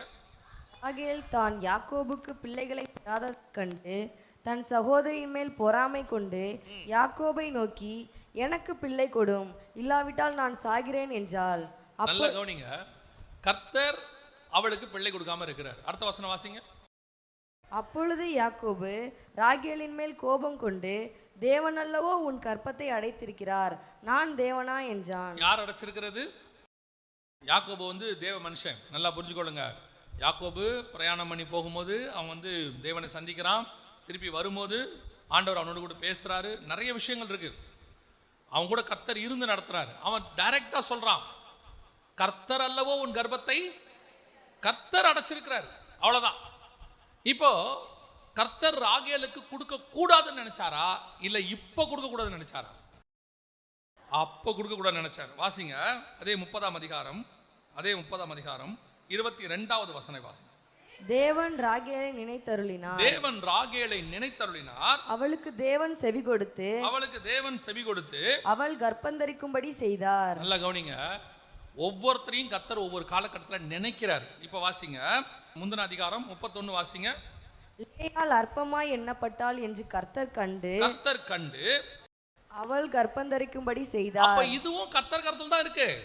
ஒவ்வொருத்தருக்கும் ஒரு காலகட்டத்தில் ஒவ்வொன்னு கொடுக்கணும்ன்றது காட்ஸ் பிளான். இப்ப ராகேலுக்கு கொடுக்க கூடாது என்று அல்ல, இப்ப கொடுக்க கூடாது. ஒரு நாள் வரும், கர்த்தர் நினைத்தருளுவார். அது கூட நீங்க என்ன செய்யக்கூடாது, அவசரப்படக்கூடாது. உடனே அவசரம், பொறாமை. அதனுடைய விளைவு என்ன? உன்னை ஒரு திட்டத்தோட கொண்டு வந்து நான் ஒப்படைச்சிருக்கிறேன். எப்படி ஏவாளை கொண்டு வந்து ஆதாம்கிட்ட கொடுத்தேனோ, எப்படி ரெபேக்காளை கொண்டு வந்து ஈசாக்கின் இடத்துல கொடுத்தேனோ, அதே மாதிரி உன்னை ஒரு திட்டத்தோடு கொண்டு வந்து கொடுத்திருக்கிறேன். You must wait. தேவன் கொடுக்கிற வரைக்கும் பொறுமையோடு கூட காத்திருங்கள். இப்போ என்ன ஆகுது, இப்போ வேணும் உடனே. சிலருக்கெல்லாம் இம்மிடியட்டா, அவங்க ஆசைப்பட்ட உடனே அப்படி நினைக்கிறாங்கல்ல, அதுக்கு பேர் குழந்தைத்தனம். அதுக்கு பேர் என்னது? குழந்தைத்தனம். குழந்தைங்க பாருங்களேன், நீங்கள் ஒரு சாக்லேட் வாங்கி கொடுங்கன்னு சொல்லி வாங்கி கொடுக்கலாம், அதை என்ன பண்ணும், அங்கேயே உட்காந்து அழுவோம், அங்கேயே பிறண்டு அழுவோம். அந்த குழந்தை குணத்தோடைய 50 வயசு வரைக்கும் வாழ்கிற ஆள்லாம் இருக்கு. 50 வயசு வரைக்கும் ஆள் தான் இருக்கு. வீட்டில் அப்பா கிட்ட ஏதாவது கேட்கும், 20 வயசு ஆகிருக்கும், அப்பா கொடுக்க உடனே மூஞ்சை தூக்கிட்டு ஓரமாக போய் உட்காந்துக்கும், அப்படியே உட்காந்துருக்கும். அப்பா என்னன்னோ சொல்லி பார்ப்பாரு, கேட்காது, வாங்கி கொடுக்குற வரைக்கும் அப்படியே உட்காந்துருக்கோம். சரி, இது பரவாயில்ல, அப்பா வீடு. இதே மாதிரி கல்யாணமாகி வந்தும் செய்யும். அப்படியே கல்யாணம் ஆகி வந்த பிறகும் அப்படியே செய்வாங்க. அப்படியே கணவர்கிட்ட கோச்சிட்டு இப்படியே உட்காந்துருப்பாங்க. ஒரு சிலர்லாம் இப்போ உடனே இம்மிடியட்டா செய்யணும். எப்படி செய்ய முடியும்? கர்த்தர் ஒன்றை கொடுக்காதபடிக்கு நீ இம்மிடியட்டா செய்யணும்னு நினைச்சினா, உனக்கு உண்டானது துஷ்ட மனுஷன் பிறப்பான் அல்லது பொல்லாங்கன் பிறப்பான். இப்போ இந்த அம்மா பண்ண வேலையில் என்ன நடந்துச்சு வாசிங்க, 5-6 வசனங்கள் வாசிங்க. பில்காள் கர்ப்பவதியாகி யாக்கோபுக்கு ஒரு குமாரனை பெற்றாள்.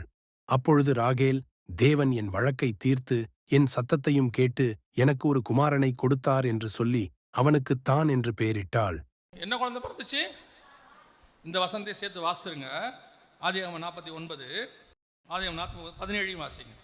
நான் குதிரையின் மேல் ஏறி இருக்கிறவன் மல்லாந்து விழும்படியாய் அதன் குதிகாலை கடிக்கிறதற்கு வழியில் கிடக்கிற சர்ப்பத்தை போலவும் பாதையில் இருக்கிற விரியனை போலவும் இருப்பான். யாரு? எதனால பிறந்தான்?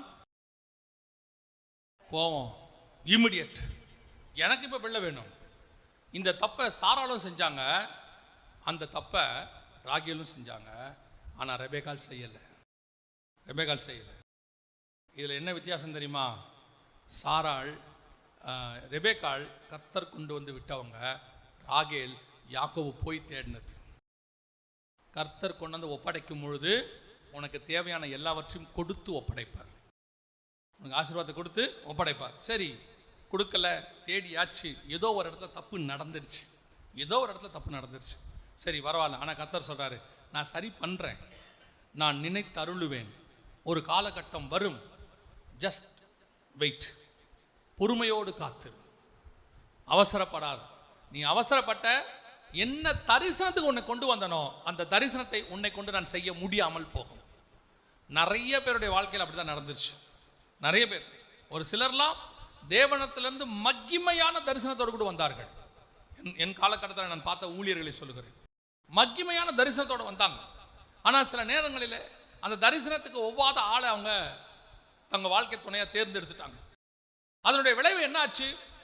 அவர்கள் வாழ்க்கையில் அவர்கள் போராடிக்கிட்டே இருந்தாங்க. ஒரு இடத்துல கர்த்தர் சரி பண்ணுவார் அப்படிங்கிற நம்பிக்கை போய், வேணாம், இது வேணாம், எனக்கு இதுமேட்டு இது தேவைப்படாது, நான் வேற ஒன்றை பார்த்துக்கிறேன் அப்படின்னு ஒரு தீர்மானம் எடுத்தாங்க பாருங்க. அந்த இடத்துல அவங்க ஊழியம், தரிசனம் எல்லாம் போச்சு. இப்போ இவங்களை போய் கேட்டால் என்ன சொல்லுவாங்க?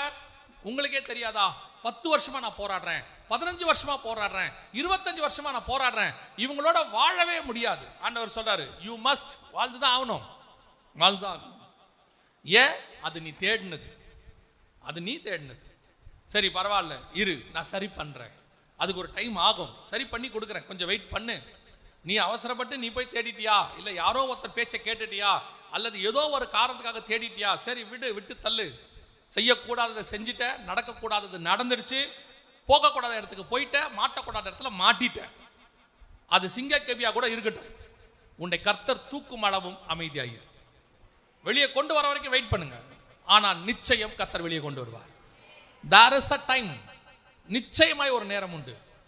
கர்த்தர் உன் தகப்பன், சிங்கத்துக்கிட்ட உன்னை சாக கொடுக்கவே மாட்டார் அவர். ஆனால் தூக்கிறதுக்கு ஒரு டைம் வச்சிருப்பார். அவனா நீங்க நடுவில் என்ன பண்ணக்கூடாது? அவசரப்படக்கூடாது, அதுலேருந்து வெளியே வரதுக்கு அவசரப்படக்கூடாது. ஏன் தெரியுமா? நம்ம பண்ண தப்ப ஆண்டவர் சரி பண்ணிக்கிட்டு இருக்கிறார். நான் எப்பவும் ஒரு உதாரணம் சொல்லுவேன், சொல்லிட்டு முடிக்கிறேன். நான் அப்படி பண்ண ஆள், அதனால உங்களுக்கு கேட்குறேன், சொல்கிறேன், உங்களுக்கு அனுபவத்தில் சொல்கிறேன். எனக்கு 6 வயசுலேருந்து ஒரு வியாதி இருந்துச்சு. அந்த 6 வயசுலேருந்து எனக்கு தெரிஞ்சு இருக்கு, அதுக்கு முன்னாடி இருந்திருக்கலாம், ஆனால் இருக்கு. அந்த வியாதி கிட்டத்தட்ட ஒரு 15-16 வயசு வரைக்கும் 10 வருஷம் போகுது. என்னென்னவோ மெடிசன் மாறி மாறி மாறி எடுக்கிறோம், எதுவுமே சரியாகலை, ஒன்றுமே சரியாகலை. அப்புறம் 18வது வயசில் ஆண்டவர் ஏற்றுக்கொண்ட உடனே ஒருத்தர் மூலமாக ஆண்டவர் எனக்கு அந்த ஒரு காரியத்தை, ஒரு மெடிசனை கொடுத்து ஆண்டவர் சரி பண்ணிட்டாரு. இன்னை வரைக்கும் கர்த்தருடைய கிருபையால் நல்லா இருக்கிறேன்னு வச்சுக்கோங்களேன். ஆனால் நான் ஒரு சிலரை பார்ப்பேன், என்ன பண்ணுவாங்கன்னா, ஒரு வியாதி இருக்குன்னு சொன்ன உடனே அந்த டாக்டர் என்ன பண்ணுவார், இந்த மாத்திரையை 5 நாள் போடுங்கம்பாரு. சரியா? முதல் நாள் போடுவாங்க, 2வது நாள் போடுவாங்க, எந்த மாற்றமும் இருக்காது அவங்களுக்கு, அப்படியே தான் இருக்கும். 3வது நாள் அவங்களுக்கு நம்பிக்கை போயிடும். போன உடனே 3 நாளாக போடுறோம், ஒன்றும் கேட்க மாட்டேங்குது, ஒன்றும் சரியில்லை அப்படிம்பாங்க. உடனே இன்னொருத்தர் வருவார், தெரிஞ்சவர், என்னாச்சு மாதிரி இருக்கு, இதெல்லாம் சரி வராது, எனக்கு தெரிஞ்ச ஒரு மருந்து இருக்கு, அது பச்சையில மருந்தை தொடர்ந்து 21 நாள் குடிச்சா சரியாயிடும் பாப்பா. இப்போ இவங்க அங்கே போயிடுவாங்க, இதை விட்டுடு, இது 3 நாளில் விட்டாங்க, இப்போ அங்கே போயிடுவாங்க. அங்கே போய் அந்த மருந்தை 15 நாள் எடுப்பாங்க. ஆனால் எத்தனை நாள் எடுக்க சொன்னாங்க? 21 நாள். இவங்க 10லேருந்து 15 நாள் வரைக்கும் எடுத்துக்கிட்டே வருவாங்க, ஒரு மாற்றமும் இருக்காது. பார்ப்பாங்க, 15 நாளாக எடுக்கிறோம், எதுவும் சரியில்லை அப்படிம்பாங்க. அடுத்து இன்னொருத்தர் சொல்லுவார், இதையா எடுத்தீங்க, இதுக்குன்னு வேற ஒரு மருந்து இருக்கு, அது 1 மாதம் எடுத்தீங்கன்னா சரியா போயிடும். அந்த மருந்தை 20 நாள் எடுப்பாங்க, சரியாவாது. சில ஆட்கள்லாம் இப்படியே பார்த்தீங்கன்னா எதுக்குமே பொறுமையோட முடிக்கணும்னு தோணாது. அதுக்கு 5 நாள் கொடுத்தா 5 நாள் போடணும், 5 நாள் கழிச்சு ஆவலை தான் என்ன பண்ணணும், போய் கேட்கணும், 5 நாள் கொடுத்தீங்க சரியாவலைன்னு. அந்த 5 நாள் அவங்க என்ன பண்ண மாட்டாங்க, 2 நாள் 3 நாள் தான், உடனே அவங்களுக்கு வேற ஒன்றுக்கு. இந்த சுபாவம் தான் ஆவிக்குரிய வாழ்க்கையில் இருக்கு. நீங்கள் ஒரு தப்பு பண்ணிட்டீங்க, உங்களை சரி பண்ணுறது கர்த்தர் ஒரு டைம் எடுத்துப்பார், ஆனால் நிச்சயம் சரி பண்ணுவாருங்கிறதான் கர்த்தர் பண்ணுகிற வாக்குத்தத்தம். கண்டிப்பாக சரி பண்ணுவார். ஏன்னா அவர் தகப்பன். ஒரு நாள் எத்தனையோ தகப்பன்களை நான் பார்த்துருக்கிறேன், பிள்ளைகள் தப்பு பண்ணிடுவாங்க, ஆனால் எப்படியாவது அதை சரி பண்ணணுங்கிற எண்ணம் அவங்களுக்கு இருக்கும். அன்லெஸ் பிள்ளைகள் இடம் கொடுக்கலன்னா ஒன்றும் பண்ண முடியாது. அந்த பிள்ளைகள் இடம் கொடுத்தா அதை எப்படியாவது சரி பண்ணி காப்பாற்றிடணும்னு நினைப்பாங்க, தகப்பனோ தாயோ எல்லாருமே. ஆனால் இங்கே என்ன நடக்குது? அந்த பொறுமை கிடையாது. கர்த்தர் கொடுக்குற வரைக்கும், அதை சரி பண்ணுற வரைக்கும் பொறுமை கிடையாது. அவசரப்பட்டு உடனே அந்த ஊழியர்கள் ஒரு சிலர்லாம் நான் பார்த்துருக்கிறேன், உடனே முடியாது பிரதர், 10 வருஷம் ஆச்சு, என்னால் இதுக்கு மேலே சகிக்கவே முடியாது, எனக்கு இது தேவையில்லை அப்படிம்பாங்க. நாங்கள் சொல்லுவோம், இல்லை பைபிள் படி வேறு வழியே கிடையாது, நீங்கள் உடனே ஏன் ஓடணும், அதெல்லாம் கர்த்தர் கிருபை உள்ளவர் பார்த்துப்பார் அப்படின்ட்டு உடனே அதை விட்டுருவாங்க. அதை விட்டுட்டு வேறொரு கல்யாணம் பண்ணிடுவாங்க. எங்கள் பாஸ்டர் சொல்லுவார், உன்னத பாட்டில் இருக்குது அழகான ஒரு வார்த்தை, காட்டு மரங்களுக்கு நடுவே கிச்சிலி மரம் போல் என் நேசர் இருக்கிறார். இவனுக்கு எப்பவுமே வீட்டில் இருக்கிறது காட்டு மரம் மாதிரியே தான் இருக்கும், வெளியே இருக்கிறது கிச்சிலி மரம் மாதிரியே இருக்கும். போய் உக்காந்தா தான் தெரியும் அது இதை விட மோசமான காட்டு மரம். சரி, இது காட்டு மரமாக இருக்குன்னு இன்னொன்று போய் உட்காந்தா அது முள்ளு மரம். கடைசியாக இந்த மரத்துக்கிட்டே வந்துடுவான். அந்த மரத்துக்கு இந்த மரம் எவ்வளவோ தேவலை. ஆண்டவர் சொல்வார், அதுக்கு தான் உன்னை இங்கேயே இருன்னு. எனக்கு தெரியும் நீ எங்கே சுற்றினாலும் இந்த மரத்துக்கிட்ட தான் வரணும். அது சகோதரிகளுக்கும் பொருந்தும், சகோதரர்களுக்கும் பொருந்தும். சில அம்மாக்கள்லாம் சொல்லும், உங்ககிட்ட இருக்கிறதுக்கு பேசாமல் நான் எங்கள் அப்பா வீட்டுக்கே போயிடுவேன். அந்த ஆள் அப்பயே சொல்லுவான், வேணாம், என்னை தவிர உன்னை யாரும் வச்சுக்க முடியாது. எங்கள் அப்பா என்னை ராணி மாதிரி வச்சுருப்பார், அது கல்யாணம் ஆகிற வரைக்கும். அப்புறம் போனீங்கன்னா கூனி மாதிரி தான் வச்சுருப்பார். வீட்டில் எல்லா வேலையும் பார்க்கணும், அங்கே எதுவும் பேச முடியாது.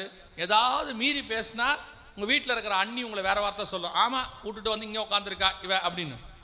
அடிக்கிற அடியில் பாருங்கள், பேசுகிற பேச்சில் ஒரு வாரம் கழிச்சு தானாகவே வரும் ஃபோன். வந்தால் கூப்பிட மாட்டிங்களா? ஏன்னா அங்கே இருக்க முடியல. அதான் விஷயமே. நல்லதோ பெள்ளதோ, அது காட்டு மரமோ என்ன மரமோ, அதோடு கூட கடைசி வரைக்கும் என்ன பண்ணிடணும்? ஓடிடணும். சில நேரங்களில் பொறுமை எவ்வளோ பெரிய காரியத்தை சாதிச்சு கொடுக்கும். அதை விட உங்கள் தரிசனம் நிறைவேறுவதற்கு பொறுமையோடு காத்திருங்கள். ரெபேக்காளுக்கு அந்த பொறுமை இருந்துச்சு, ராகேலுக்கு அந்த பொறுமை இல்லை, சாராளுக்கு அந்த பொறுமை இல்லை. 90 வயசு ஆயிடுச்சு, இவங்களுக்கு அந்த பொறுமை இல்லை. 20 தங்க சகோதரிக்கு குழந்தை பிறகுது. ஆண்டவர் சொன்னார், பொறுமையோடு இரு, உன்னை நினைத்தருகிற காலம் ஒன்று வரும், ஏன்னா உன்னை அழைத்தவர் உண்மை உள்ளவர்.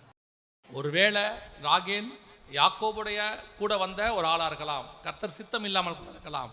ஆனாலும் நீ யாக்கோபோடு கூட வந்திருக்கிறாய். யாக்கோபு உன்னை நேசிச்சிருக்கிறான், உன்னை நான் கைவிடவே மாட்டேன், உன்னையும் நினைத்தருளுவேன், உனக்கு ஒரு குமாரனை தருவேன். ஆனால் எப்படி இருக்கும் தெரியுமா? அது யோசேப்பாக இருக்கும், கனித்தரும் திராட்சை செடியாக இருக்கும். யோசேப்பை போல ஒருத்தனை உங்களுக்கு ஆண்டவர் கொடுப்பாரு, எவ்வளோ ஆசீர்வாதம் பாருங்கள். ஸோ பொறுமையோடு காத்திருங்கள். உங்களுக்கு ஒன்று மட்டும் மனசில் வச்சுக்கணும், கர்த்தர் ஒரு தரிசனத்தோடு கூட என்னை கொண்டு வந்திருக்கிறார். அந்த தரிசனத்தை நிறைவேற்றும் அளவு நான் என்ன செய்யணும்? பொறுமையோடு காத்திருக்கணும். சர்ப்பத்தின் வார்த்தைக்கு என்ன கொடுக்கக்கூடாது? செவி சாய்க்கக்கூடாது. எனக்கு அவசரப்பட்டு என்ன செய்யக்கூடாது? எனக்கு பிள்ளை கொடுன்னு கேட்கக்கூடாது. வயசாகுது, காலமாச்சு, முடிஞ்சு போச்சு, என்ன வேணாலும் ஆகட்டும், என்ன வேணாலும் ஆகட்டும், ஆனால் கர்த்தரோ உங்கள் பட்சத்தில் நின்று உங்கள் தரிசனம் நிறைவேற உதவி செய்வார். அல்லேலூயா. நாம் ஜெபிக்க போகிறோம். எழுந்திரிக்கலாமா? தேவ சமூகத்தில் நாம் எழுந்திரிப்போம். இங்கே வந்திருக்கிற உங்கள் ஒவ்வொருத்தருக்கும் தேவனுடைய திட்டம் ஒன்று இருக்கு. ஒவ்வொருத்தருக்கும் ஒரு திட்டம் இருக்கு. தரிசனம் இல்லாம நீங்க சபைக்குள்ள வரவே முடியாது. ஏதோ ஆக்சிடென்டா சர்ச்சுக்கு வந்தவங்கன்னு ஒருத்தர் இருக்கவே முடியாது. அழைக்கப்பட்டால் ஒழிய நீங்கள் தேவனுடைய சபைக்குள்ள கால் வைக்கவே முடியாது. பரலோகம் உங்களை முன்குறித்திருக்கு. இன்னைக்கு நேத்து இல்ல, உலக தோற்றம் முதல் கிறிஸ்துவுக்குள்ளாக நம்மை தெரிந்து கொண்டார். அப்படியானா கர்த்தர் உங்களை என்னையும் விடவே மாட்டார். ஆனா என்ன பண்ணணும்? பொறுமையோடு காத்திருக்கணும். உங்க மேல வச்சிருக்கிற அந்த தரிசனம் என்னான்னு உங்களுக்கு தெரியணும், அது என்னான்னு உங்களுக்கு புரியணும். ஆண்டவர் என்ன பலிக்கு பெருக சொல்லி இருக்கிறாரு, ஆனா நான் எல்லா மாதிரியும் பெருக முடியாது. நான் தேவ பக்தியுள்ள சந்ததியை பலிக்கு பெருகணும். நான் பொல்லாங்கனையோ துஷ்ட மனுஷனையோ விரியன் பாம்பையோ பெற்றக்கூடாது. நான் தேவ பக்தியுள்ள சந்ததியை பெறணும். ஒப்பு கொடுப்போமா? அந்த தரிசனம் உங்ககிட்ட கொடுத்த ஊழியம், அதில் கர்த்தர் விரும்புகிற கனி வேறு. நிறைய கூட்டம் வரணும், நிறைய சர்ச்சு கட்டணும், அது உலக பிரகாரமான எல்லாருக்கும் இருக்கிற ஆசை. நீ அப்படிப்பட்ட ஆசை உடையவன் அல்ல. உனக்கு ஒன்று விறக்கும், அந்த ஒன்று ஈசாக்காக இருக்கும். அந்த ஒன்று ஈசாக்காக இருக்கும். அதான் கர்த்தர் திட்டம். அதான் கர்த்தர் திட்டம். ஒப்பு கொடுப்போமா தேவ சமூகத்தில்? ஆண்டவரே, எனக்கு கொடுத்த தரிசனத்தில் நான் பொறுமையோடே ஓடக்கடவோம் என்று வேதம் சொல்லு. நான் முடிவு பரியந்தம் ஓடி முடிக்கணும் ஆண்டவரே. அவசரப்பட்டு ஓடி நடுவில் வழி விலகி உங்களுக்கு பிரியமில்லாத காரியத்தை செய்து விடாதபடி, எனக்குள்ள தரிசனம் எப்படிப்பட்டதாக இருந்தாலும் சரி, அதில் நான் ஓடணும் கடைசி வரைக்கும். எனக்கு ஆசை நிறைய இருக்கும் ஆண்டவரே, ஆனால் உங்கள் சித்தம் மட்டும்தான் நடக்கணும் ஆண்டவரே. உங்கள் சித்தம் மட்டும்தான் நடக்கணும். என் விருப்பம் ஒன்றும் வேணாம் ஆண்டவரே. உம்முடைய சித்தம் பரலோகத்தில் செய்யப்படுவது போல பூமியிலும் செய்யப்படுவதாக. ஒப்பு கொடுத்து ஜெபம் பண்ணுவோமா? நல்ல தகப்பனே, சர்வ வல்லமையுள்ள எங்கள் ஆண்டவரே, எங்களை அழைத்ததுக்கு ஒரு முகாந்தரம் உண்டு, எங்களை கொண்டு வந்ததுக்கு ஒரு முகாந்தரம் உண்டு, எங்களுக்காக நீ ரத்தம் சிந்தினதுக்கு ஒரு முகாந்தரம் உண்டு, நீ மட்டும் எங்கள் மேல் தயவாய் இருந்ததுக்கு ஒரு முகாந்தரம் உண்டு. நாங்கள் முடிவு பரியந்தம் ஓட எங்களுக்கு கிருபை பாராட்டும். வழி விலகி போகாதபடிக்கு, எந்த ஒரு சூழ்நிலையிலும் வழி விலகி போய்விடாதபடிக்கு, எங்கள் மூலமாய் வரவேண்டிய நீதியின் சந்ததி வராதபடி, பயபக்தி உள்ள சந்ததி வராதபடி, எங்கள் அவசரத்தினாலே, எங்கள் சுய சித்தத்தினாலே பொல்லாங்கனையும் துஷ்ட மனுஷனையும் விரியன் பாம்புகளையும் பெற்றெடுக்காதபடி, சித்தத்தின்படி இருக்கிற ஆவிக்குரிய பிள்ளைகளை பெற்றெடுக்க கிருபை பாராட்டும். மகிமையுள்ள கரத்தில் எங்களை தாழ்த்துகிறோம். எங்கள் ஆண்டவர் இயேசு கிறிஸ்துவின் நாமத்தில் பிதாவே.